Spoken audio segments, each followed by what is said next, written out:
Education loan 100% placement తో job Telugu students కి first choice Sankal Chand Patel university Ahmedabad. 22 కోట్లలో తీసిన సినిమాకి ఇప్పుడు 10 కోట్లు ఈ నేల తర్వాత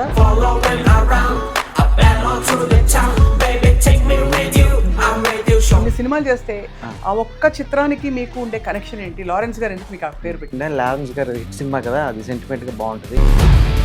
నీకు ఒక ఐడెంటిఫికేషన్ ఉండాలి. ప్రభాస్ గారు కూడా అలాగే పిలిచేవారా? సో ఆయన అందరినీ డార్లింగ్ అని పిలుస్తారు. Love you darlings. ఇమీడియట్ గా ఎవరితో సరే వాళ్ళు ఒక రెస్పెక్ట్ఫుల్ గా మింగిల్ అయిపోయి డార్లింగ్ అని పిలుస్తారు అందరూ. మీ ఫేవరెట్ డైరెక్టర్ ఎవరు? Favourite director Karunakar.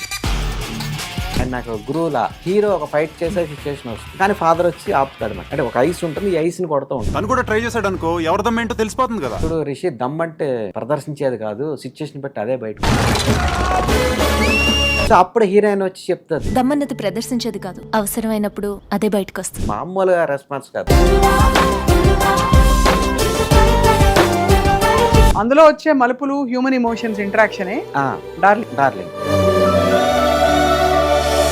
Welcome to Suman TV. అసలు కంటే వడ్డీయే ఎక్కువ అని ఊరికే అనలేదు పెద్దలు, ఎందుకంటే ఇప్పుడు రిలీజ్ల హవా నడుస్తోంది. ఇదే హవాలో డార్లింగ్ సినిమా అసలు ఎవరు ఊహించని విధంగా చాలా పెద్దగా కలెక్ట్ చేసిందని చెప్పి అందరికీ తెలిసిన టాక్. మొన్ననే రిలీజ్ అయింది డార్లింగ్ ఫిల్మ్. అండ్ ప్రభాస్ డార్లింగ్గా ఎలా మారారో ఈ సినిమాకి డైలాగులు రాసిన స్వామి గారు కూడా తర్వాత కొన్నేళ్ల తర్వాత ఆయన కూడా డార్లింగ్గా మారారు. ఆయన పేరే డార్లింగ్ స్వామి గారు. మరి వాళ్ళ ఆవిడ ఏమనుకుంటారో తెలియదు ఇలా సంబోధిస్తే, బట్ డార్లింగ్ స్వామి గారికి స్వాగతం, నమస్తే అండి.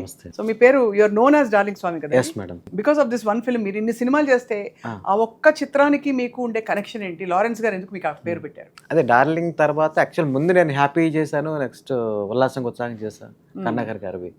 సో అలాగే ఫస్ట్ సినిమా ఒక ఊర్లోనే మూవీ రాశాను. సో ఇవన్నీ అట్లా స్వామి అని ఉంటుంది.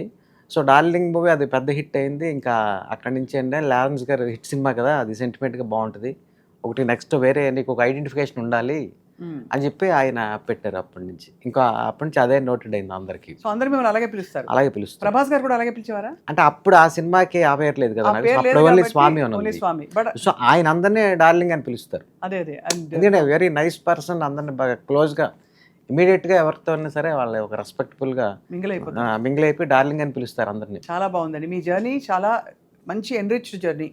మీరు దర్శకత్వం వహించారు, మాటలు రాశారు, కథని డెవలప్ చేసి స్క్రీన్ ప్లే అది కూడా రాసి ఎక్కువగా కరుణాకరన్ గారితో వర్క్ చేశారు. ఈ కథకులుగా అవడానికి అఫ్కోర్స్ భాష మీద పట్టుతో పాటు కావాల్సిన క్వాలిటీస్ ఏంటి? అంటే జనరల్గా ఒక రైటర్ కంటే స్పందించే గుణం ఎక్కువ కావాలి. చిన్న ఇష్యూ కూడా అంటే సెన్సిబిలిటీస్, నెక్స్ట్ మేజర్గా ఒక కళాకారుడికి ఎలా అయితే స్పందించకుండా నార్మల్ పీపుల్ కన్నా కొంత ఆ స్పందించకుండా ఎక్కువ ఉంటుంది. సో ఇంకోటి ఆ రాయడం ఆటోమేటిక్గా ఏంటంటే మనం ఏదైతే ఫీల్ అవుతున్నామో అది స్క్రీన్ మీద కానీ లేకపోతే ఒక బుక్ అయితే బుక్లో రాయడం కానీ ఇలా అనిపిస్తుంది, ఆటోమేటిక్గా రాస్తాం. సో సినిమాకి సంబంధించి అయితే ఇది మళ్ళీ స్పెషల్ క్రాఫ్ట్. ఇప్పుడు కథ బుక్ మీద అనుకోండి ఏదైనా రాయొచ్చు, రైటర్కి ఏదైనా రాయాలంటే మనం ఏదైనా రాయొచ్చు, అది నచ్చితే దానికి ఏ ఫార్ములాస్ ఉండవు, ఎలాగైనా రాసుకోవచ్చు, అది నచ్చితే క్లిక్ అవుతుంది.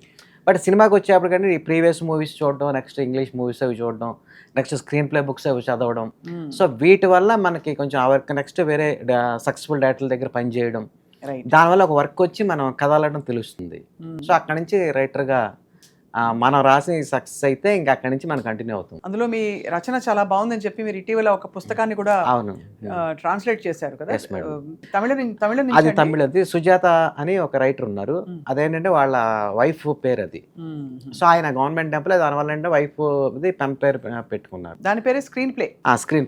స్క్రీన్ ప్లే అనే బుక్ నాకు ఇచ్చారు గిఫ్ట్ అనమాట.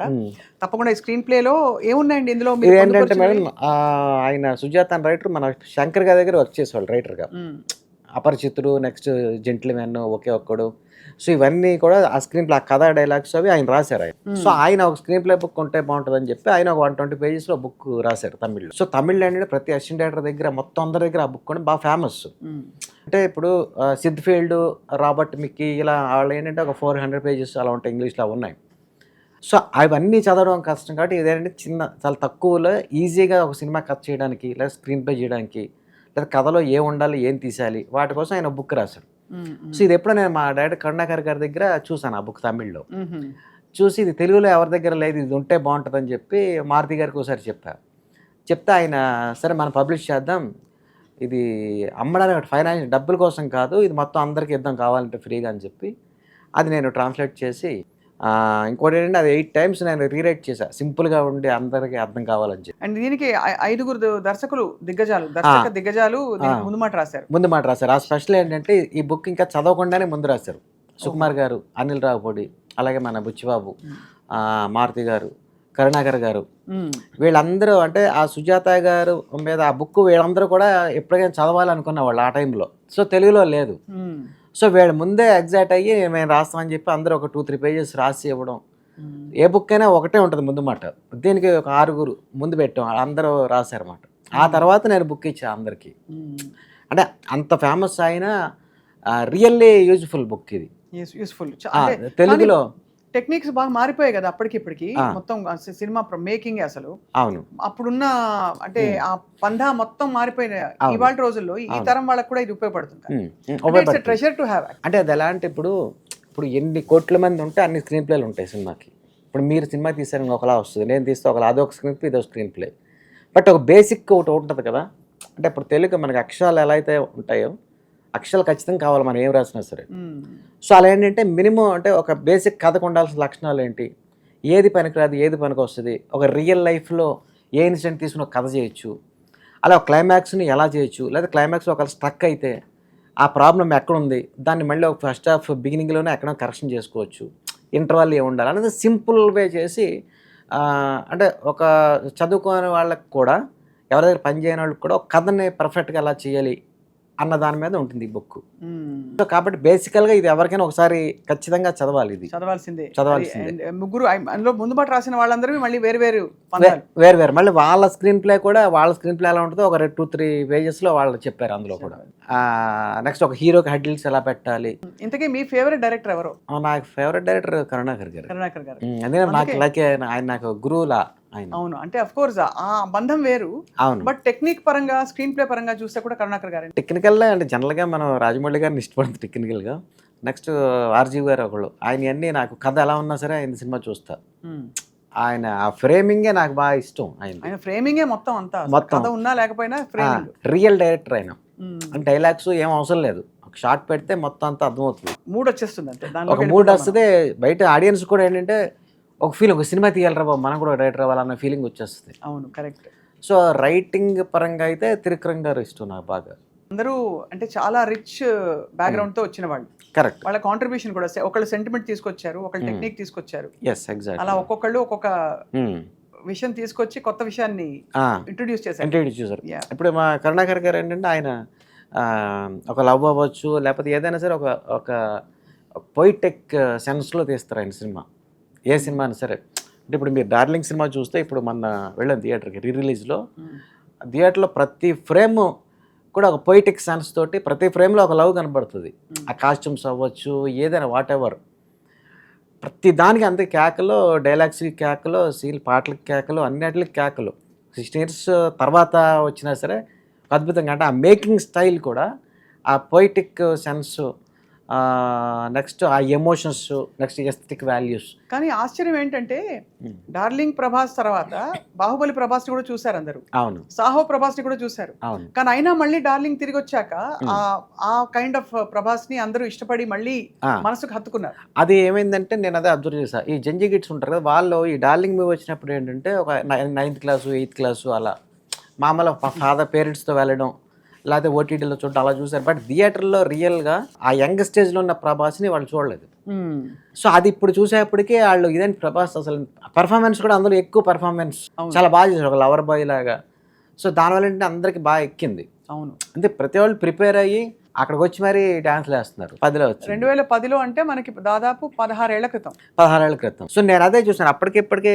కానీ అప్పటికన్నా ఇప్పుడు కొన్ని డైలాగ్స్కి ఇప్పుడు ఎక్కువ రెస్పాన్స్ ఉంది. మేము అదే అబ్జర్వ్ చేసాం. 2-3 డైలాగులు మీ నోట వినాలని ఉంది, రాసిన వాళ్ళ నోట. ఇప్పుడు అందులో ఏంటంటే సినిమా మొత్తం ఒక విలన్ వచ్చి హీరోని తన అమ్మాయి నేను లవ్ చేస్తే నువ్వు పెళ్లి చేసుకోవాలని కనబెడతాడు. సో అప్పుడు ఇతను తనకి చిన్నప్పుడు ఒక అమ్మాయితో లవ్ ఉంది కాబట్టి ఆ లవ్ని అంత కథగా చెప్తారు. ఇంటర్వెల్కి ఇది కథ అని చెప్తారు. ఇంతసేపు గంట సేపు సినిమా చూపించిన తర్వాత ఇంటర్వెల్కి ఇది కథ అని చెప్పడం ఉన్నది, అది ఆ టైంలో మేము భయపడ్డాం 16 years బ్యాక్. ఆ ట్విస్ట్ కొంతమంది డైజెస్ట్ కాల, కానీ హిట్టే సినిమా. ఇప్పుడు చూడండి ఆ ట్విస్టే బాగా నచ్చింది ఇప్పుడు 16 years అంటే ఒక అడ్వాన్స్గా థింక్ చేసినట్టు డైరెక్టర్. చాలా అవును, కరెక్ట్. ఇదంతా అంటే ఎంటర్టైనింగ్గా వెళ్ళి టక్ అని ఒక విలన్ దిగిసి తప్పించుకోవడానికి తనకు లవర్ ఉందని, ఆ అమ్మాయితో లవ్ ఉందని ఒక 1 hour స్విట్జర్లాండ్లో స్టోరీ వెళ్ళి చెప్పడం అనేది అది పంచ్ అసలు. ఇంకా అందుకే మీరు ఈ రీల్స్లో వాటిల్లో పంచ్ ఎక్స్ట్రాడినరీగా ఉంది, ఇంటర్వెల్ ట్విస్ట్ అని చెప్పడం అడ్వాన్స్డ్గా. సో అలాగే ఇప్పుడు ఫైట్స్ అవ్వచ్చు, మిగతా ఎమోషన్స్ అంటే ఒక చోట హీరో ఒక ఫైట్ చేసే సిచ్యువేషన్ వస్తుంది, కానీ ఫాదర్ వచ్చి ఆపుతాడు అన్నమాట. అంటే ఒక ఐస్ ఉంటుంది, ఈ ఐస్ని కొడుతూ ఉంటారు ఒక ఆపోజిట్ ఒక అబ్బాయి. అవునవును. సో హీరోని కొట్టమంటే హీరో కొట్టాడు, ఫాదర్ వచ్చి ఆపేస్తాడు. సో అతను వచ్చి ఎందుకు కొడదాము, నేను కొట్టాను కదా ఇంకో ఐస్ తెప్పించాను కొడదాం అంటే ఎవరు దమ్మాడో తెలిసిపోద్ది అంటాడు. అంటే అప్పుడు హీరో ఫాదర్ అంటాడు వచ్చి, చూడు రిషి, దమ్మంటే ఇలా ప్రదర్శించేది కాదు, సిచ్యువేషన్ బట్టి అదే బయటకు వస్తుంది అంటాడు. సో ఈ డైలాగ్కి థియేటర్లో అసలు దమ్మంటే ప్రదర్శించేది కాదు, పరిస్థితిని ఏమంటారు, సిచ్యువేషన్ బట్టి అదే బయటకు వస్తుంది బయటకు వస్తుంది. అంటే ఇప్పుడు ఒక ఐస్ వాంటెడ్కి వెళ్ళి పగలు కొడితే ఎవరు దమ్మంటే తెలిసిపోద్ది కదా అంటాడు. అవును, అంతే కదా. అలా కొట్టి ప్రూవ్ చేసుకోవడం కాదు, ఆ సిచ్యువేషన్ రావాలని. ఇప్పుడు ఒక ఫైట్ వస్తుంది, సెకండ్ హాఫ్లో అందరిని కాపాడుతున్న సిచ్యువేషన్ వస్తుంది, అక్కడ హీరో కొడతాడు. ఈ కొట్టినప్పుడు అక్కడ 2 ఐస్లు ఉంటే అట్లా కొడతాడు, కొడితే ఇక్కడేమో ఒకటి కొట్టాడు, అక్కడైతే 2 కొడతాడు డైరెక్ట్గా. సో అప్పుడు హీరోయిన్ వచ్చి చెప్తుంది, నిజమే అంకుల్ మీరు చెప్పింది అని. ప్రభాస్ ఉండగా దమ్ అన్నది ప్రదర్శించేది కాదు, సిచ్యువేషన్ బట్టి అదే బయటకు వస్తుందని. ఇంకా ఈ థియేటర్కి అయితే అది మామూలుగా రెస్పాన్స్ కాదు, హై రెస్పాన్స్. అంటే అప్పటికిప్పుడు ఎంత మారినా ఎమోషన్స్ ఒకటి, నెక్స్ట్ రొమాంటిక్ సిన్సియర్ లవ్ ఒకటి, వీటికి ఎక్స్పైరీ డేట్ ఉండదు నా ఫీలింగ్. నాకు మొన్న అలాగే అనిపించింది, సిన్సియర్గా వదిలినప్పుడు ఒక క్లాసిక్ అది. సో నాకు అదే అప్డేట్లో ఇంకా ఆడియన్స్ ఇంకా ఎక్కువ ఎంజాయ్ చేశారు తప్ప ఎక్కడ కూడా ఒక్కళ్ళు కూడా అప్పుడు కొంతమంది ఒకళ్ళిద్దరు ఇదేంటి కథ చెప్పారు కథ అని చెప్పేసారు ఇంటర్వెల్కి అన్నారు తప్ప ఇప్పుడు 1% కూడా లేదు. అందుకే అప్పట్లో 22 కోట్లు ఎంతో అయింది బడ్జెట్, నాకు గుర్తు 5-6 crores ప్రాఫిట్ అది వచ్చింది. ఇప్పుడు 4 daysకి 10 crores వచ్చింది ప్రాఫిట్. అదే, అది చాలా అమేజింగ్. బాహుబలి తర్వాత సెకండ్ రికార్డు. మార్నింగ్ 7:30కి షోకి మొత్తం టికెట్స్ మాకే దొరకలేదు, ఎక్కడ 4 days నుంచి ట్రై చేస్తుంది. సో అంటే దాన్ని బట్టి మనం ఏం తీసుకోవాలి, జనాలు ఎంత అప్డేట్ అయినా సరే బాగున్న సినిమాని థియేటర్కి వెళ్ళి చూస్తారు అంతే, తప్పకుండా చూస్తారు. కానీ ఆశ్చర్యం ఏంటంటే చాలా ప్రభాస్ చాలా సొఫిస్టికేటెడ్గా కొంచెం ఈ న్యూట్రల్ టోన్స్ లో బట్టలు ఆ షేడ్ కి వచ్చేసారు ఈ రీసెంట్ గా వచ్చిన కల్కి అన్ని సినిమాలు చూసి. కానీ ఈ మన్ని పూల రంగడి బట్టలు, కొంచెం కలర్ఫుల్ బట్టలు, ఈ స్విట్జర్లాండ్ సీనరీలు 2-3 సందర్భాల్లో అది జనం స్వీకరించలేదేమో అనిపించింది. ఏమోనే అంటున్నాను. ఒకటి మనకి రాధేశ్యామ్, కరెక్ట్. 2 రాజాసాబ్ కూడా కొంతవరకు స్వీకరించారు, కొంత స్వీకరించారా అని క్వశ్చన్ మార్క్ వచ్చింది, మిక్స్ టాక్ వచ్చింది. అప్పుడు నేను మారుతి గారితో అడిగాను డైరెక్ట్ గా, ఇష్టపడ్డ వాళ్ళు ఉన్నారు సినిమాని, ఇష్టపడని వాళ్ళు ఉన్నారు. సో కానీ ఇప్పుడు ఇవన్నీ చూస్తుంటే అసలు జనానికి ఏం కావాలో మీకు తెలుస్తుందా రైటర్ గా? తెలుస్తుందండి, తెలుస్తుంది. అంటే ప్రజెంట్ ఇప్పుడైతే యూనిక్ పాయింట్ ఉండాలి. అంటే ఏదైతే మనకు అది చెప్తే ఆ పాయింట్ ఫస్ట్ కొత్తగా ఉండాలి, ఇది ఇంతవరకు విననట్టుగా ఉండాలి ఫస్ట్ పాయింట్. ఇంకోటి ప్రిడిక్టబుల్గా ఉండకూడదు, ఆడియన్స్కి ఒక ఫార్మేట్లో ఉండకూడదు, నెక్స్ట్ సీన్ ఏంటో అది తెలియకూడదు, విజువల్ ఇంపాక్ట్, నెక్స్ట్ ఒక 2-3 సాంగ్స్ ఎక్స్ట్రాడినరీ సాంగ్స్ ఉండాలి. నెక్స్ట్ ఒక స్టార్ ఉన్నప్పుడైతే వెళుతున్నారు. ఇప్పుడు ఏంటంటే నార్మల్ ఒక చిన్న హీరో అయితే ఆ పాయింట్ ఎంత ఎక్స్ట్రాడినరీగా ఉంటాయి కానీ థియేటర్కి వెళ్ళట్లా. బికాజ్ ఏంటంటే ఈ ఓటీటీలు వీటిలో నెంబర్ ఆఫ్ కంటెంట్స్ ఇవన్నీ మీరు ఓటీటీలు చూస్తే దాదాపు అన్నీ కూడా ఒక యూనిక్ కొత్త పాయింటే ఉంటుంది. అవి చిన్న సినిమాలే, యాక్చువల్లీ చిన్న సినిమాలు. ఓటీటీలు మరి ఇంగ్లీష్ సినిమాలు చూసినా కూడా అవును ఒక్క థ్రిల్లర్ పాయింట్ ఒకటి పట్టుకుని నడిపించేస్తుంది, సరిపోతుంది. ఎందుకంటే బికాజ్ వాళ్ళకి లెంగ్త్ కూడా 2 hours లోపు ఉన్నా సరే, ఇప్పుడు వెబ్ సిరీస్లు అన్నీ కూడా అంతే కదా, 20 minutes వాళ్ళకి హ్యాపీగా ఉంటుంది. 20 minutes చూసి వేరే పని చూసుకుని మళ్ళీ కంటిన్యూ చేసుకుంటున్నారు, ఎంటర్టైన్మెంట్ నీట్గా వచ్చేసింది అంతే. సో దీన్ని మించింది ఉండాలనిపించింది. సో మీకు అందుకే డార్లింగ్ సినిమా చూడండి, ఇదంతా కథ, ఒక లవ్ స్టోరీ చెప్పి ఇది కథ అన్నాడు, ఈ పాయింట్ ఇంతవరకు వరల్డ్లో ఎక్కడ రాలేదు కాబట్టి ఆడింది అంటున్నాను నేను. అలాగే at the same time songs అవ్వచ్చు, స్క్రీన్ ప్లే అవ్వచ్చు, సినిమాలో ఉన్న బిలీవబిలిటీ అవ్వచ్చు, అదే ఓన్ చేసుకోవడం అవ్వచ్చు, ఇంకా ఏదైనా ఒక ఆడియన్స్కి ఒక 2-3 minutes ఒక ఏదో ట్విస్ట్ కొత్త విషయం చెప్పుకుంటూ ఒక 2 గంటలు ఎంటర్టైన్ చేయగలిగితే చూస్తారు సినిమా. అది చాలా అంటే ఇది నిజంగానే ఒక సవాల్, ఒక సవాల్. దర్శకుడికి ఉమ్, ఈ కథ వర్కౌట్ అవుతుందా లేదా అని చెప్పి. ఉమ్, ఉమ్. సో మీరు ఎక్కువ కరుణాకర్ గారితో కలిసి వర్క్ చేశారు, అవును అవును బట్ చాలా మంది దర్శకులతో కలిసి వర్క్ చేశారు. లారెన్స్ గారితో కూడా వర్క్ చేశారు కదా, చేశాను. ఆయనే కదా మీకు అవును, ఇన్ఫాక్ట్ పేరు డార్లింగ్ మరి. అని పెట్టింది పేరు, ఆ, మీరు ఆయన. చెప్పారు. ఉమ్. అలా కాకుండా మారుతి గారితో చేశాను. వర్క్ చేశారు. అండ్ మీరు ఫస్ట్ ఇది ఒక ఊర్లోనా? ఒక ఊర్లో రమేష్ వర్మ. 2005 అనుకుంటాను, అది 5 5 లో. అంతకుముందు మీరు తెలుగు లిటరేచర్ చదివారా? చదివాను. ఆ తర్వాత కోనాగారి దగ్గర, కోనాగర్ గారి దగ్గర ఒక 10 సినిమాలు అసిస్టెంట్గా వర్క్ చేశాను. అసిస్టెంట్ గా. అవును. ఆ తర్వాత ఒక ఊర్లో రాసాను అనమాట. తర్వాత హ్యాపీ. మీకు అన్ని అంటే మీ కామెడీ జానర్ చాలా ఇష్టం. కామెడీ అండ్ రొమాంటిక్ కామెడీ నాకు బాగా ఇష్టం. కానీ మీకు రెబల్ మళ్ళీ యాక్షన్ మోడ్ ఉంటుంది. కానీ ఇప్పుడు మన తెలుగు పరిశ్రమలో రొమాంటిక్ కామెడీలు, రొమాంటిక్ కామెడీ ఎప్పుడు చూస్తారు ఆడియన్స్? ఎందుకంటే ఇప్పుడు అన్ని out of the world, large scale, ఇవన్నీ మనకి బెంచ్ మార్క్లు అయిపోయాయి. ఒక మిస్టీరియస్ ఎలిమెంట్, అవును, ఒక దైవతత్వం, కరెక్ట్, ఒక సూపర్ పవర్, ఇవన్నీ వచ్చేసాయి కదండి మన ఇండస్ట్రీలో. మీరు లాస్ట్ 10 సూపర్ బిగ్ మూవీస్ తీసుకుంటే కూడా పెద్ద పెద్దవి. ఇప్పుడు మీరేమంటారు అయితే రొమాంటిక్ కామెడీస్కి ఇంకా తాగుంది? 100%. నేనేమంటే ఏ సినిమానో చూస్తారు, వాళ్ళకి మనం ఇంట్రెస్టింగ్గా వాడికి నచ్చేలా చెప్పాలి 2 గంటలు. అది నేను అంటాను. ఇప్పుడు కొన్ని యాక్షన్ మూవీస్ ఉంటాయి, ఇప్పుడు సలార్ ఇవన్నీ ఉంటాయి. సో ఆ సినిమాలు మాస్ సినిమాలు బ్లాక్ బస్టర్ హిట్స్, కానీ ఎక్కడో లేడీస్కి ఫ్యామిలీస్కి చిన్న డిసప్పాయింట్మెంట్ ఉంటుంది. మరి అంటే ఏంటి, దాని అర్థం ఏంటి? సో ఇప్పుడు ప్రభాస్ సినిమా అంత హిట్ అవ్వడం కూడా కారణం ఏంటంటే ఇప్పుడు రిలీజ్లో అది కోరుకున్నాడు, ఆ టైపు ప్రభాస్ని చూడాలి అంటే ఒక చిలిపితనం, ఒక చిలిపిదానం, ఒక మామూలు మనుషుల ఎక్స్చేంజ్ ఆఫ్ టాక్, అన్ని పవర్ఫుల్ డైలాగులు, భూమి అతను చూస్తేనే భూమి గుండ్రంగా తిరిగిపోతుంది, ఇలాంటి కాకుండా వాళ్ళకి మామూలు ఒక పక్కింటి కుర్రాళ్ళకి ప్రభాస్ని ఒక పక్కింటి, అందుకే అందులో కాస్ట్యూమ్స్ అవి కూడా నార్మల్గా ఒక లైట్ టీ షర్ట్స్, పల్చగా ఉండేవి, లూజ్గా ఉండేవి వేసి బాయ్ నెక్స్ట్ డోర్ లాగా చేశారు. అవి ఎలా ఉండేవారు ప్రభాస్ ఆ రోజుల్లో? మీరు చూసారు కదా. నేను ఆల్వేస్ ఇప్పుడు కూడా స్టిల్ ఈ రోజుకి కూడా అసలు వెళ్ళగానే ఫస్ట్ పలకరించి ఒక ఫోటో తీపిచ్చి ఏం చేస్తున్నారు అన్నీ, ఎవరితోనే అంత రెస్పెక్ట్గా ఉంటారు. ఆయన చూడడానికి ఎలా ఉండేవారని అడిగాను నేను. అది చూడ్డానికి అంటే మీరు అంత వర్ణిస్తున్నారు కాబట్టి. చూడ్డానికి అప్పుడు బాగున్నారు, ఇప్పుడు కూడా నాకు బాగానే ఉన్నారు అనిపించింది. చిన్న ఫేస్లో చిన్న తేడా ఉంది కానీ బట్ అంటే ఏజ్ ఉంది తప్ప నాకు అప్పుడు ఇప్పుడు ఒకలాగా అనిపించింది దాదాపు. చాలా సౌమ్యుడు అని నాకు అదే అనిపిస్తుంది. ఇప్పుడు అంత డౌన్ టు ఎర్త్ ఉన్నారు కాబట్టి అంత పాన్ ఇండియా హీరో హీరో అనిపిస్తుంది నాకు. అవును, ఎవరికి రాలేదు కదా పాన్ ఇండియా హీరో, అంత ఇమేజ్ ఎలా వచ్చింది? లైఫ్లో ఆయనకు ఒక్క కాంట్రవర్సీ లేదు. ఆయన పెళ్ళెప్పుడని మా అందరు తలలు పట్టుకోవడం తప్ప. అది వీళ్ళు అడుగుతారు తప్ప ఆయన వైపు నుంచి ఏ కాంట్రవర్సీ లేదన్న. మీరు ఎప్పుడు వండర్ అవ్వలేదా? మీరు వర్క్ చేసిన ఒక పెద్ద స్టార్, ఆయన పెళ్ళి ఎప్పుడు అవుతుంది? అవ్వలేదు. మీరు ఎప్పుడు వండర్ అవ్వలేదు? మాకు చెప్పండి, ఎప్పుడు అవుతుంది ప్రభాస్ గారి పెళ్ళి? లేదు, ఆయన ఏంటంటే ఆయన వరల్డ్ మనకి ఎలా ఉంటుంది, చిన్నగా ఉంటుంది. అంటే ఈవినింగ్ సరదా ఫ్రెండ్స్తో కూర్చోవడం, సరదా మంచి భోజనం చేయడం, ఎంటర్టైనింగ్ సరదాగా వాళ్ళతో గడపడమే ఎక్కువ ఆయన కోరుకుంటారు నేను చూసిందంతా. సో అంటే ఈ కుటుంబరావు బాధ్యతలన్నీ లేకుండా అవి పెద్ద ఇంట్రెస్ట్గా ఉండరు ఆయన. వాళ్ళందరూ ఫ్రీ లైఫ్, పర్టికులర్గా దానికి కారణాలు అవి ఏమి ఉండవు కానీ హ్యాపీగా ఎంజాయబుల్గానే ఉంటారు ఎప్పుడు ఆయన. మీ దృష్టిలో ఒక రైటర్గా ప్రభాస్ గారికి బెస్ట్ హీరోయిన్ పేరు ఎవరంటారు? నాకు కాజల్ అనిపిస్తుంది. ఎందుకంటే మీరు ఈ సినిమా చూడండి, డార్లింగ్ లో ఎస్పెషల్లీ డార్లింగ్ చూస్తే మనకి ఇప్పుడు కెమిస్ట్రీ అంటాం చూడండి. అంటే మూవీ చూస్తుంటే వీళ్ళిద్దరూ ఒకటైపోవాలరా అన్న ఫీలింగ్ బిగినింగ్ నుంచి ఉంటుంది. అందరిద్దరు ఐ లవ్ యూ చెప్పుకోరు. అంటే అది ఎలాగా ఏదో సినిమాలో కలవడం కాదు, మీ ఈ పేరు భలే ఉంది, లైఫ్ అంతా ఒకటి అయిపోవాలి అన్న ఫీలింగ్ ఉంటుంది సినిమాలో. అంత ప్రాపర్ కాస్టింగ్ జరిగింది ఆ రోజు. ఆ ప్రాపర్ కాస్టింగ్, పర్ఫార్మెన్స్, ఆ కెమిస్ట్రీ, ఆ హీరో క్యారెక్టర్ డిజైన్ చేయడం, అమ్మాయి క్యారెక్టర్ డిజైన్ చేయడం అంత బాగా చేశారు అప్పుడు కరుణాకర్ గారు. కానీ చాలా నిజంగా ఇది ఒక పెద్ద ఫీట్. 10 కోట్లు అసలు ఏ ఖర్చు లేకుండా ఇప్పుడు ఒక ప్రొడ్యూసర్ కి ఎంత పెద్ద. అవును, అంటే ఇప్పుడు ఇది చూసి అందరు ఇన్స్పైర్ అయిపోయి డెఫినెట్ మేమే అయ్యాం కదా. ఇప్పుడు మేము ఇంత రెస్పాన్స్ ఉంటుందని అనుకోలే. ఇప్పుడు మళ్ళీ అన్ని రిలీజ్ చేస్తారైతే మీరు సినిమాలు? అన్ని వరుసగా 1 by 1 వస్తున్నాయి కదా. అంటే మాయ అంటే ఇంకా తెలియదు, 1 by 1 అయితే చాలామంది ప్రేమ కావాల 4-5 సినిమాలు వస్తున్నాయి వరుసగా.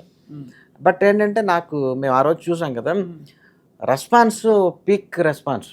అంటే ఇటువంటి సినిమా మళ్ళీ చేయాలి, రైట్ గారు అదే అన్నారు సినిమా అయిపోయాక, మనం ఇటువంటి ఒక సినిమా మళ్ళీ రాయాలి, అద్భుతంగా ఒక సినిమా చేద్దాం, ఇది ఇంత రేంజ్లో చేయాలి మనం అని. ఆయన కూడా ఇప్పుడు మేము మా కథలు మళ్ళీ రీచెక్ చేసుకున్నాం, ఇంకా అప్డేట్ చేసుకున్నాం. ఇంత బాగా ఇలా తీస్తే ఎందుకు చూడరు సినిమా అనిపించింది అన్నమాట. మీరు నిజంగా థియేటర్లో చూడండి ఒకసారి. డార్లింగ్ 2 తీస్తారా ఏమిటి? తీయకూడదా? అది ఎందుకు తీయొచ్చు. ఇంతకీ ప్రభాస్ గారు డార్లింగ్ ఎప్పుడు అయ్యారండి? ఆయన మొదటి నుంచి యాక్చువల్గా ఆ టైటిలే ఆయన అందరినీ పిలుస్తుంటారు అలాగే. అలా పిలిచారు కాబట్టి ఆ సినిమాకి అలా పేరు అది పెట్టారు. ఓహో, నేను ఆయన సినిమా తర్వాత నో అంతకు ముందే ఆయన డార్లింగ్. ఆయన అందరినీ అలా పిలుస్తారు అన్నమాట. ఎందుకు వచ్చిందో ఆయనకు అలవాటు? మీకు ఆయన ఎప్పుడైనా అడిగారా? ఆ క్లోజ్నెస్ గురించి ఆయన ఎవరినైనా అలా డీల్ చేసేవాళ్ళు. సో కరుణాకర్ గారు అడిగితే పెడదామంటే పెట్టారు అంతే. మ్మ్. అంటే ఏంటంటే కొన్ని ఎలా ఉంటాయంటే కొన్ని నేమ్స్, ఇప్పుడు పేరు మామూలు కానీ డార్లింగ్ అన్న దాంట్లో ఎమోషన్ ఉంది. అవును. ఈ మా కరుణాకర్ గారు పెట్టే అన్నీ అలాగే ఉంటాయి. హ్యాపీ, అలాగే ఉల్లాసంగా వచ్చాక ఒక ఎమోషన్ ఉంటుంది, అవును. ఒక ఫీలింగ్, అది మనకి ఒక హ్యాపీ ఫీలింగ్, అది చూడాలన్న ఫీలింగ్. డార్లింగ్ అలా కూడా మీ సినిమాలో ప్రతి డైలాగ్లో కూడా డైలాగ్ కాదు, ఒక ఎమోషన్. ఆయన ఏమంటారంటే ఈ డైలాగ్ ఒక భావోద్వేగం రిఫ్లెక్ట్ అవ్వాలంటారు ఆయన. మ్మ్. సినిమాలో ప్రతి డైలాగు ఒక ఆణిముచ్చిలా ఉంటుంది సినిమాలో. అవును. తండ్రి కొడుకు రిలేషన్. ఇంకొక డైలాగ్ మీ నోట అంటే అని మీరు అన్నారు కదా ఇందాక, అది అది సిచ్యువేషన్ వచ్చేప్పుడు అదే బయటకు వస్తుంది. అదే బయటకు వస్తుంది. లాస్ట్ క్లైమాక్స్లో ఒక సీన్ ఉంటుంది అన్నమాట. అదేంటంటే ఫస్ట్ హాఫ్లో హీరో ఆ అమ్మాయికి కథ చెప్పాడు. ఇప్పుడు సెకండ్ హాఫ్లో చిన్నప్పుడు విడిపోయిన అమ్మాయి ఇప్పుడు వచ్చింది, ఒక ప్లేస్కి వచ్చింది. అక్కడ హీరో ఫాదర్ ఫ్రెండ్స్ అందరూ కలుస్తున్నారు. అక్కడ కాజల్ని ఇప్పుడు లవ్ స్టోరీ చెప్పేశాడు కానీ అతను ట్రై చేస్తాడు. చిన్నప్పుడు ఎప్పుడో విడిపోయారు కానీ అమ్మాయి పడదు, ఎక్కడ కూడా పడినట్టు నటిస్తుంది, కోపం అన్నట్టు నటిస్తుంది, అస్సలు ఆయన పట్టించుకోదు. సో ఈ క్లైమాక్స్లో మాత్రం ఇంక హీరో అక్కడి నుంచి వెళ్ళిపోయే సిచ్యువేషన్ వస్తుంది. వచ్చితే అమ్మాయి ఏం చేస్తుంది, చిన్నప్పుడు వీళ్ళిద్దరు విడిపోయినప్పుడు ఒక లాకెట్ ఇచ్చుకుంటారు అన్నమాట. సో అమ్మాయి కావాలని అక్కడ వేస్తుంది, చూస్తారేమో హీరో అని. చూడలేదని వెళ్ళిపోతారు తను. ఎందుకంటే వాళ్ళ ఫాదర్ ఫ్రెండ్స్ రిలేషన్ పోకుండా ఉండడానికి ఇతను అమ్మాయిని త్యాగం చేసి వెళ్ళిపోతాడు. అది ఆ సీన్ అందరికీ గుర్తుంది కదా. అప్పుడు ఈ అమ్మాయి అంటుంది, ప్రభా నువ్వు చూడలేదంటున్నావు, అసలు నేను స్విట్జర్లాండ్ వచ్చిందే నీకోసం. నువ్వు ఆ రోజు నన్ను చూడగానే, చిన్నప్పుడు నన్ను చూడగానే నీ కళలో అంత హ్యాపీనెస్ వచ్చిందో, ఇప్పుడు కూడా అంత హ్యాపీనెస్ నీ కళల్లో చూశాను. నువ్వు ఇప్పుడు నన్ను తప్ప ఇంకెవరిని ప్రేమించడానికి తెలిసింది, కానీ నువ్వు నన్ను ఎంతలా ప్రేమించాలో నేను తెలుసుకోవాలనుకున్నాను. అంచేతే ఇన్నాళ్ళు ఇష్టం లేనట్టు నటించాను. సో ఈ 10 రోజులు నువ్వు నా కోసం చేసే ప్రతి పని నీ మీద నాకు ఇంకా ప్రేమ రెట్టింపు చేసే. ఏ అమ్మాయికి లేని అదృష్టం నేను నిన్ను ప్రేమిస్తూ నువ్వు నన్ను ప్రేమిస్తూ నిన్ను ఇంకా ప్రేమించుకునేలా చేసుకోవడం. ఇంకా నేను ఆగలేను ప్రభా, ఐ లవ్ యూ అని చెప్తుంది. ఇది మొత్తం కథ అంతా రౌండప్ అయింది. ఇది అసలు థియేటర్లో ఈ సీన్కి అమ్మాయి చెప్తుంటే అసలు క్లాప్స్. అంటే ఒక అమ్మాయి ఆ ఎమోషన్, అంటే ఒక ప్యూర్ లవ్ నిజాయితీ ఉంది, చాలా నిజాయితీ. సినిమాలో మీకు ప్రతి క్యారెక్టర్కి నిజాయితీ ఉంటుంది. అంటే ఆఖరికి విలన్ క్యారెక్టరైజేషన్ కూడా సినిమాలో నిజాయితీ. వాళ్ళ కూతురు కోసమే చేస్తాడు అంతా. కూతురు కోసమే హీరోని బెదిరిస్తాడు. మిగతా అతను ఇల్లీగల్ విషయాలు అవేమి సినిమాలో చూపించాము ఎక్కడ కూడా. Clean film. అదే ఆ ఇన్నోసెన్స్, ఆ నిజాయితీ. నెక్స్ట్ అంటే ఎస్పెషల్లీ కొడుకులు తండ్రులు, అంటే పిల్లలకి తండ్రులకి డెఫినెట్గా ఇది బాగా కూడా ఎక్కడ చూసినా సరే, ఏ సీన్లో వచ్చినా ఆ సీన్లో ఒక తండ్రి కూతురు కానీ తండ్రి కొడుకు ఆ రిలేషన్ ఐడెంటిఫై ఓన్ చేసుకుంటారు. అంత పర్ఫెక్ట్గా సెట్ అయింది ఆ సినిమా అప్పట్లో. నెక్స్ట్ సాంగ్స్ ఒకటి, నెక్స్ట్ ఆ జీవి ప్రకాష్ ఆ సౌండింగ్. ఆర్ఆర్ అయితే మనకి ఫీలింగ్ వచ్చేస్తుంది. అక్కడ థియేటర్లో కూర్చుంటే మాకే కళ్ళని నీళ్ళు వచ్చింది. అన్ని కుదురుకునే ఒక అద్భుతమైన భోజనం అది. Yes, exactly. అంటే అన్ని రుచులు సరిగ్గా ఉండి సమపాళ్లలో సరిగ్గా యాక్షన్. మళ్ళీ ఆ టైంలో బిఫోర్ ఛత్రపతి చేశారు ప్రభాస్. అవును. ఆ తర్వాత లవ్ స్టోరీ అంటే కొంత భయపడ్డారు చాలా, అందరూ ఆ మాట అంటూ ఉంటారు. కానీ ఇందులో ఫైట్లు పెట్టాం. నేను ఎలా చూస్తానంటే అసలు ఏ క్యారెక్టర్ ఆ క్యారెక్టరే అంట. సినిమాలో మనం ఏది చూపిస్తామో ఏది అలవాటు చేస్తామో అలా ఆడియన్స్ చూస్తారు.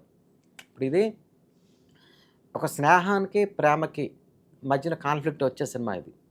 సినిమాలో అంతే బిగినింగ్ ఏం కార్డు ఉంటుందంటే, ఈ భూమి మీద ఏ మనిషి కూడా తన జీవితంలో ప్రేమని స్నేహాన్ని దాటి వెళ్ళలేడు అనే కొటేషన్ ఉంటుంది ఫస్ట్.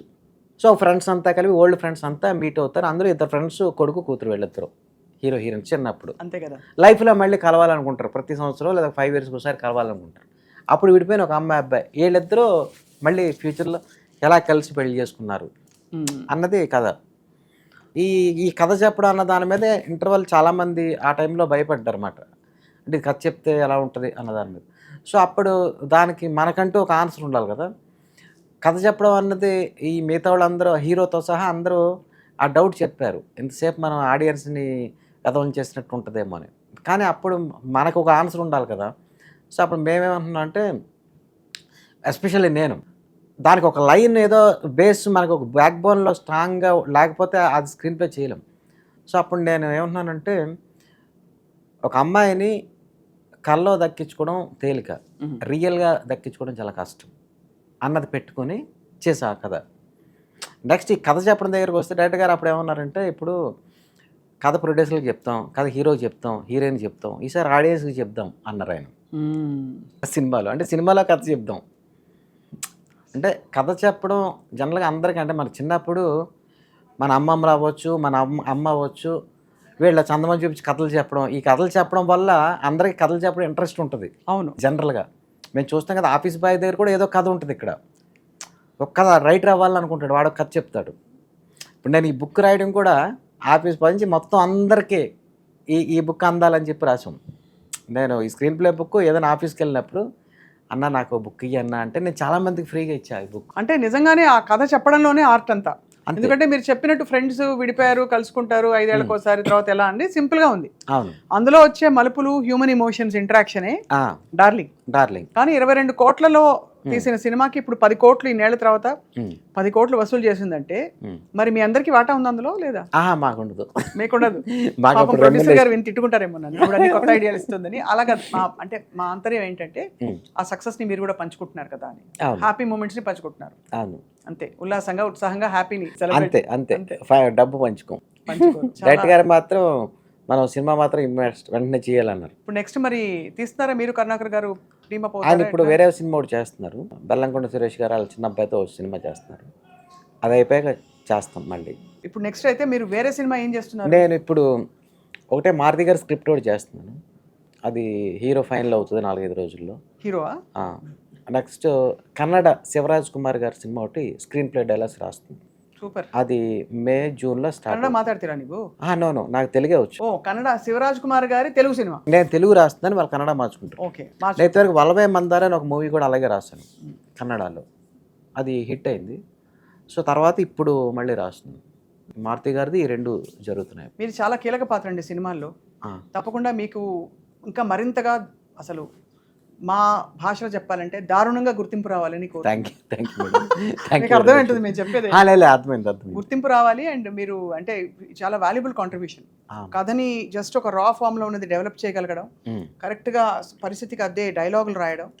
అండ్ అలాగే మీరు దర్శకత్వం వహించారు, మళ్ళీ డైరెక్ట్ చేస్తారో చేయరో తెలియదు అంటే ఇంకా ఇదే హాయిగా ఉంది కదా రాసుకుంటూ. ఇంకా బిజీగా ఉన్నాం, ఇంకా 2-3 వర్క్లు జరుగుతున్నాయి. సో నెలకు 20 రోజులు బిజీ అయితే మీరు 30 days ఎవ్రీడే. మేము సండే కూడా ఖాళీగా ఉండం, ఏదో ఒక వర్క్ ఉంటూనే ఉంటుంది. రైటింగ్ వర్క్, లేకపోతే మిగతా రేవుల్లో ఈ లిటరేచర్ బుక్స్ చదువుకోవడం, సినిమాలు చూడడం, వాటితో మీకు అసలు గ్యాప్ ఏమి ఉండదు. మీరు డెవలప్ అవుతూ ఉండాలి కదా, ఇన్పుట్ రోజు మనం అప్డేట్ అవ్వాలి కదా. లేకపోతే ఇప్పుడు 4-5 సిట్టింగ్స్కి వెళ్తాం కదా, మరి అక్కడ అన్ని వేరే సబ్జెక్ట్స్ ఉంటాయి, వేరే అన్ని డిస్కస్ చేయాలి. దాని గురించి డిఫరెంట్ సబ్జెక్ట్స్ మీద మన కమాండ్ సంపాదించాలి. అరుదైన ఒక స్కిల్ సెట్ ఇది, భాష మీద, సందర్భం మీద, అలాగే అంటే మనిషి భావోద్వేగాల మీద పట్టు ఉండడం, అవన్నీ కలగలిసిన మీ అపూర్వమైన మీ కళకి మా నమస్కారాలు. ఇప్పుడు ఒక దర్శకులు ఒక అందమైన, ఇప్పుడు డార్లింగ్ తీసుకుంటే ఒక డార్లింగ్ అంటే ఒక అందమైన ఇల్లు కడతారు ఆయన. సో అందులో మనం ఫర్నిచర్ వేస్తామట. సో ఆ ఫర్నిచర్ వేస్తే ఒక లుక్ వస్తుంది, అందులో మనుషులు, ఆడికి ఒక భాష పెడతాం. సో వితౌట్ ఆ బిల్డింగ్ లేకపోతే మనం ఏమి చేయలేము. కానీ మీరు లేకపోతే బిల్డింగ్ ఆత్మ ఉండదు. కాబట్టి అలా అమ్మ నాన్నల్లా మీరు కలిసి పనిచేస్తాం. కంగ్రాచులేషన్స్ డార్లింగ్ స్వామి గారు, మీ అద్భుతమైన సక్సెస్ కి and for many more great victories to come. Thank you so much for your valuable time in our studio. మీకు ధన్యవాదాలు. నమస్కారం. Thank you, madam.